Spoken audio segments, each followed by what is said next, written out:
Ang gusto ko, unahin mo ako dahil asawa mo ko. Pagod na ako sa'yo!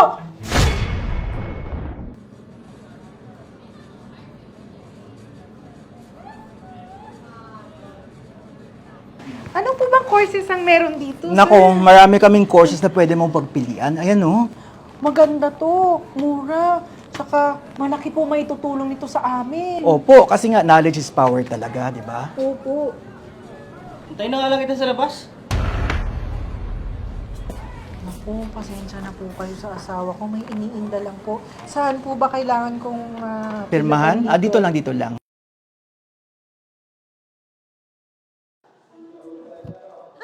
Tapos na. Oh, okay ka na. Oo naman. Naku, masaya kaya ako. Makakatulong yun sa akin. Alam mo ikaw, Joanne, pwede ba wag mo ako isasali dyan sa kulukuhan mo yan? Uy, makakatulong yan pag nagpunta tayo ng US, ah. US? Okay na ako dito, Joanne. Ikaw naman. Yung ginagawa kong yan, knowledge pa din yan. Makakatulong yan kahit saan na kong lugar. Alam mo ikaw, ang dami mong dada. Magaling ka sumagot. Kung ginamit lang natin yung perang ng nanay mo na pinadala sa'yo, hindi mas tayo pa sumaya. Eh sila lang pinasaya mo eh. Yung pinapabili ko sa'yo gadgets, asan? Asan? Masaan? Wala, di ba? PS5, iPhone 14. Han, investment yun. Para sa akin, para sa'yo. Supportahan mo naman ako. Ah, ganon.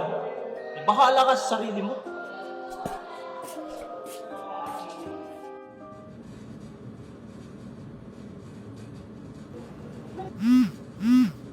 Tumatawag.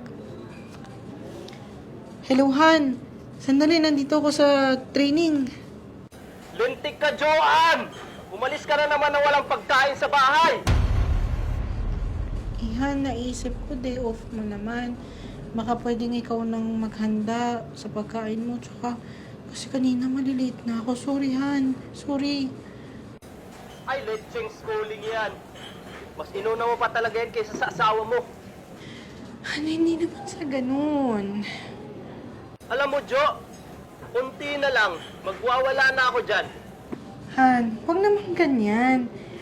Promise ko sa'yo, matatapos na ako. Iluluto ko yung paborito mong ulam, okay? Promise. Makikita mo pag uwi mo, tatamaan ka talaga sa akin.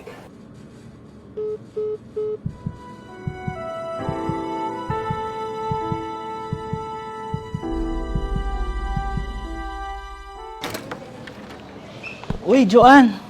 Kamusta ka na? Mabuti naman po, sir. How's your train? Na paano to? Wala po, sir. Wala po. Sigurado ka? Po. Come follow me to the office.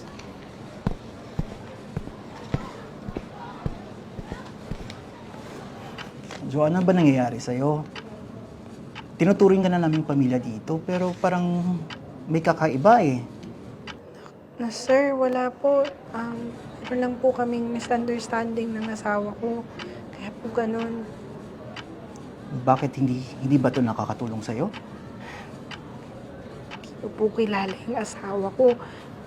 Lahat po yun, pagseselosan niya. Sa totoo, sin nga po, ayaw niya po na nagtitraining ako dito eh. Gusto niya, yung atensyon ko po, nasa kanya lang po. Mali naman yata yun, Joanne. Alam mo, kayong mga babae, ninirespeto. Women deserve respect. You should be respected by your husband. Pero ano nangyayari sa'yo ngayon? Pero mahal ko po siya eh. Ayoko pong masira kami. Alam mo, love is confusing. Nabubulag ka na. Alam mo, Joanne, kasalanan mo rin eh. Hinayaan mo kasing inabusuin ka ng asawa mo. Tingnan mo ano nangyayari sa'yo ngayon. So, ibig sabihin, kasalanan ko, sir? Inaabuso ka na kasi. Saka, parang nabubulag ka na rin sa pag-ibig. Ang mga abusers, hindi din dapat hinayaan na abusuin ka, kagaya ng asawa mo. Sige po, sir. Alis na po ako. May klase pa po ako. Salamat po.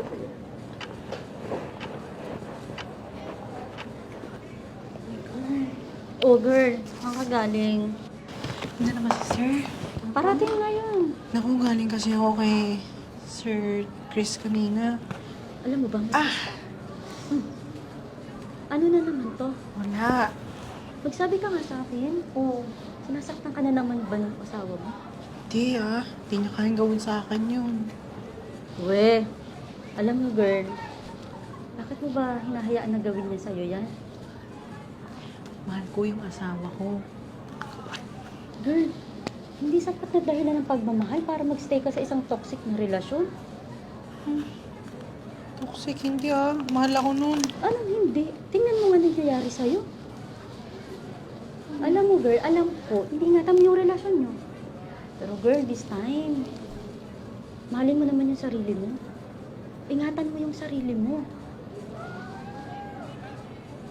Alam mo, kung hindi ka niya kayang irespeto bilang babae at asawa, ikaw sa sarili mo, matuto kang irespeto yung pagkatao mo, yung pagkababae mo.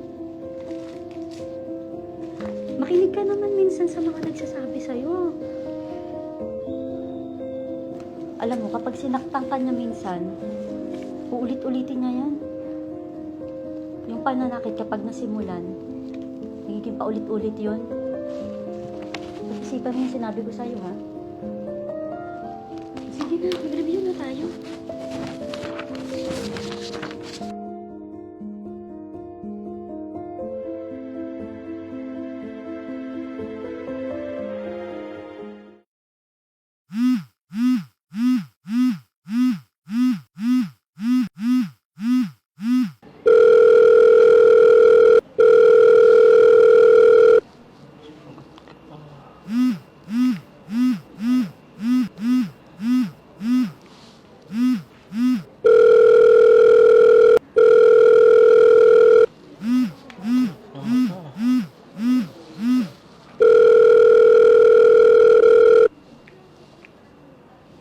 Ayaw mong sumagot, ha? Pre, nandiyan ba si Joanne? Nasa loob. Sir, teka. Joanne! Ano ginagawa mo dito? Naku, pasensya na po kayo. Halika nga dito. Mag-usap tayo sa labas. Ano ginagawa mo dito? Ito ka nga. Ano naman nangyari sa'yo? Nakainom ka ba? Wala kang pakialam. Nakita mo ba ang mga miss call ko sa'yo o sadyang tanga ka lang? Pasensya ka na. Kasi kanina nag-aaral kami. Alam mo ba, dito sa Brilliant Minds, ang dami kong natututunan. Han, magagamit natin to kapag nag-US tayo. Joanne, wala akong pakialam. Ang gusto ko, unahin mo ako dahil asawa mo ako. Alam mo, pikon na ako sa'yo eh. Ako, pikol na sa'yo. Pagod na ako sa'yo. Pati pa naman sa pag-aaral ko, pagsisilosan mo. Ano ka? Sira ulo? Gusto mong umasenso tayo? Paano mangyayari yun, ha? Pag uuwi ka, wala kang ginawa kundi mag-ML, uminom, at manood buong araw. Sasagot ka pa. Di pa ako tapos! Kung inaakala mo, ikaw ang buong buhay sa pamilyang to, hindi mo ba naisip, ha? Lagi tayong binibigyan ng allowance ng nanay ko. Kung gusto mong tuparin natin ang mga pangarap natin, gumanaw ka! Hindi yung ganyan ka! Ano, aasa ka sa loto? Ha? Gumawa tayo ng sarili nating swerte! Ayoko na sa relasyon na to! Mag-isa ka!